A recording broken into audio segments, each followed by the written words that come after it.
حضرت علی علیہ السلام فرماتے ہیں کہ اگر تم اس وقت مسکرا سکتے ہو جب تم پوری طرح ٹوٹ چکے ہو تو یقین جانو دنیا میں تمہیں کبھی کوئی نہیں توڑ سکتا۔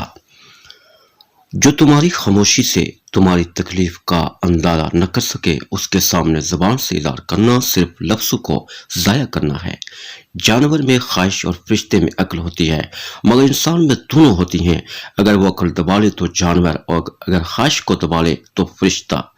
ایسی غربت پر صبر کرنا جس میں عزت محفوظ ہو اس امیری سے بہتر ہے جس میں ذلت اور رسوائی ہو۔ کسی کی تباہی پر خوش نہ ہو، خبر نہیں کل زمانہ تمہارے ساتھ بھی یہی برتاؤ کرے۔ ادب حاصل کرنا سونا جمع کرنے سے بہتر ہے۔ اپنے بچوں کو ادب کرنا سکھا کر انہیں فائدہ پہنچاؤ۔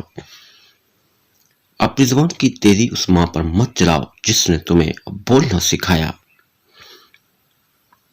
مشکلات ہمیشہ بہترین لوگوں کے حصے میں آتی ہیں کیونکہ وہ اس کو بہترین طریقے سے انجام دینے کی صلاحیت رکھتے ہیں۔ ہمیشہ اپنی چھوٹی غلطیوں سے بچنے کی کوشش کرو کیونکہ انسان پہاڑوں سے نہیں پتھروں سے ٹھوکر کھاتا ہے۔